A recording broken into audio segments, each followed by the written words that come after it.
Okay, I want to talk about world lines and space-time graphs. I think there's some hyphens missing there, whatever. You can look up various spellings. I really don't care at this point. I'm just trying to get this video done. All right, so let's start by talking about the axes here and something I noticed right away. The horizontal axis in this plot, this space-time graph, is x, and the vertical axis is not y. It's actually c times time. Now, when you think about it, normally we're going to specify x, y, z, and t. You would say all 3 points in space and give me a time. And that would specify an event, a position and a time. Now, what we'll often do is just say x, y, and then call this ct. The advantage is everything here has units of meters. And so that is a trick. By plotting c times time instead of time on the vertical axis, we get everything is in units of meters. Now, something else to notice here. You might be used to kinematics. In kinematics, we often had time here and x here. That is not what we're doing. We're talking about location, left and right on the axis, and then this is time equals 0 right here. The present. Or t equals 0. So the horizontal axis there is the present. And for no good reason, we're going to assume we're talking about an event at the origin at time equals 0. That seems reasonable. We can set our coordinates wherever we want. So for some reason, we're going to be talking about an event that's happening right here. So at 0, 0, 0, 0, right? No x, no y, no z, and no ct. Now, anything above this axis represents what that, maybe this could be a particle traveling around, and we can describe its position as time goes on, right? And so there's places it's going to be in the future, places it was in the past. Right, so you could think of this area down here as the past and this as the future. And so we're going to draw a light cone here. Now a light cone is basically when you're using x and ct, that's a 45-degree angle.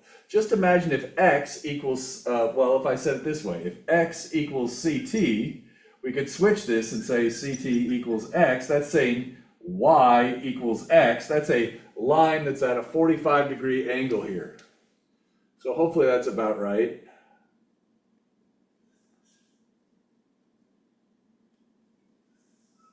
Whoops, sloppy. So I'm trying to draw a 45-degree angle. Let's see if that's what, that's kind of close. And then I better get this out of the way. That's pretty close. Ruler slipped. And now I'm going to put some shading in here. Now obviously I can't draw into and out of the page, but I want you to imagine this is actually a cone, right? So you can imagine this dimension out of the page as being the y-axis, right? So this would actually trace out a cone. So this thing right here is called the light cone. This one would be the future light cone up above here in this region. And this would be the past light cone down in here, the past. Now, why am I mentioning this? Events inside a light cone may be affected by or could affect by some event at x equals 0. So this event here where this particle was at x equals 0 at time equals 0, right? It's possible that that could affect other events inside the light cone. But if an event is outside the light cone, it would be impossible, right? The speed of this particle cannot exceed the speed of light in a vacuum. Well, that's what this light cone represents. So there's no way information could get from here to some event over here and affect it. So, and I know it seems a little bit weird. Is it possible to get to that x coordinate?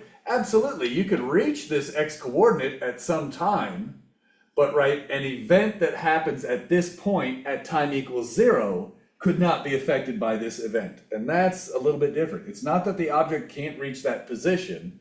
It's, remember, the space and time is going on here. All right. And alternatively, if an event is inside the light cone for one observer, no matter how you shift the frames, it will always be inside the light cone for another observer. So that's kind of interesting. And lastly, one interesting thing here, we see the slope of the world line of, say, this particle that's traveling around is 1 over beta. All right, so I guess if you look at this, right, maybe I'll show you this one here. We saw this. We saw that CT equals X. The slope is 1, right? That was pointless. I guess we already discussed that. But here, how about I say it like this? I like this way of saying it. Imagine if you're not moving at all. If you're not moving at all, you're going to stay at the same X value and your world line would be straight up. Because you wouldn't be moving left or right, you'd always stay right here. So if you go a little bit if you're moving to the right a little bit, you go a little bit faster, And then the closer you get to this slope, the closer you are to the speed of light. And so for some reason we see that this particle is moving very close to the speed of light near the origin here. Now all these lines are getting confusing here. Let's take them out.